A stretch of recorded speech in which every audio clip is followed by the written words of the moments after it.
Le bâton, quand on sort, ça sert seulement à montrer que l'on patrouille. Si on voit quelqu'un de louche, on tape le bâton sur le sol. Et c'est pour qu'il s'en aille, c'est tout.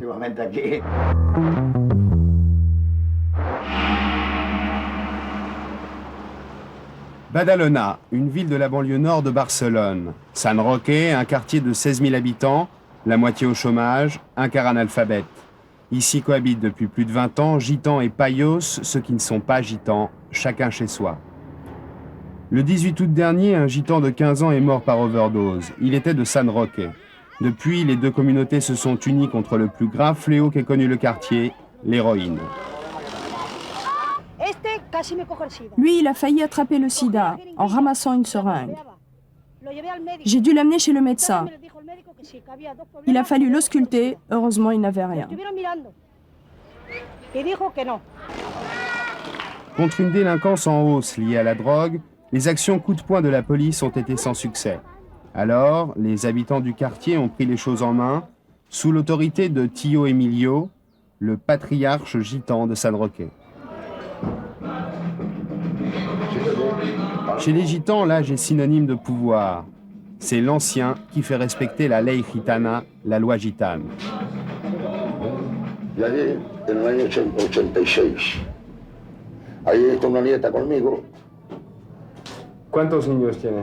J'ai 9 enfants et 36 petits-enfants. Et ces 36 petits-enfants, c'est moi qui les ai élevés. Aujourd'hui, ce sont tous des gens bien.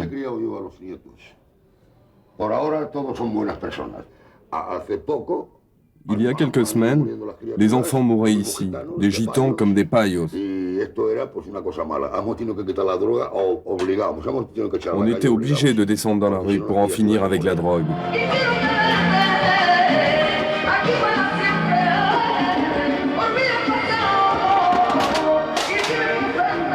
La drogue s'attaque aux deux fondements de la société gitane.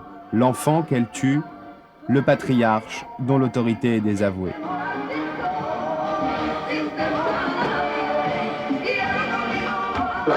La drogue, ça les rend complètement fous, les jeunes. Et c'est pour ça qu'ils n'ont plus aucun respect pour les vieux gitans.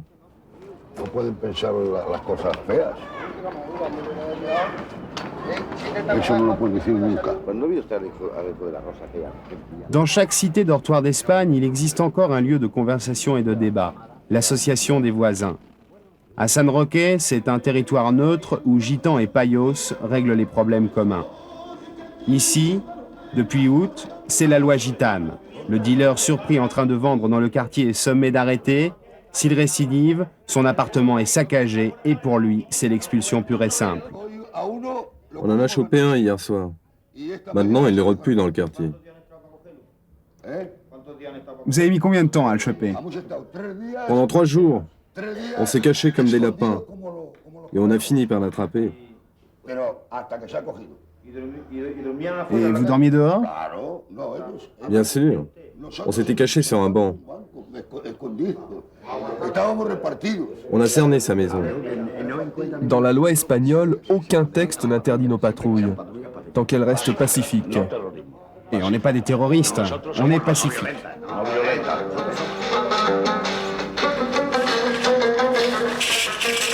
Manuel est maraîcher depuis l'âge de 15 ans. Il fait partie de cette nouvelle génération gitane. Famille réduite, il n'a que 2 enfants, travail, impôts, maison.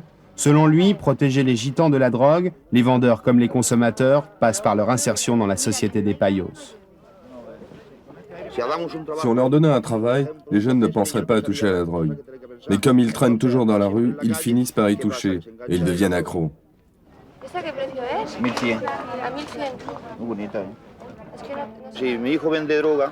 Si mon fils vendait de la drogue, alors je l'isolerais. Il faut éviter la contagion.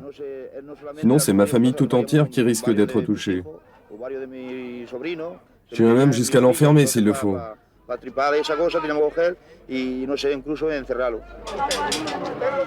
Place des Andes, l'expulsion d'un dealer la veille suscite des débats houleux. Un couple a été dénoncé, l'homme, Payo, a été expulsé. La femme, gitane, et ses 4 enfants n'ont pas encore été mis dehors. Les gitans assurent qu'elle partira de San Roque dès qu'ils lui auront trouvé un toit, par égard pour ses enfants. Mais une païa dénonce ce qu'elle appelle un traitement de faveur.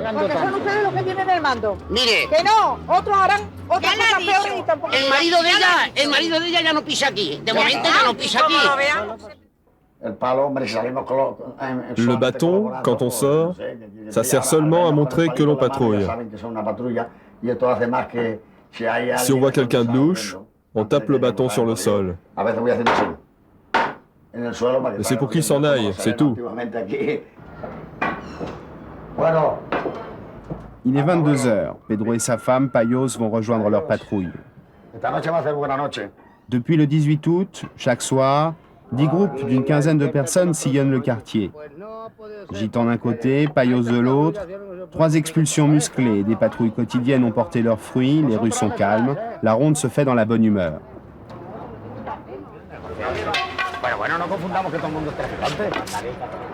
Pour les gitans, la ley gitana, l'expulsion est la seule solution. Mais pour les Payos, ce n'est qu'un pis-aller. Et suivre les coutumes gitanes n'est pas du goût de tous. Les patrouilles, pour nous, c'est un appel lancé au gouvernement. Nous, on ne veut pas faire ces patrouilles. On veut être tranquille, chez nous. Nous sommes sortis dans la rue contraints, parce que les gens en avaient assez. Mais en attendant le gouvernement, le quartier, lui, renaît. Maintenant, tout va bien. Les enfants sont heureux. Ils sont fiers de leurs parents qui ont rendu San Roque propre. Ils sont fiers de vivre à San Roque.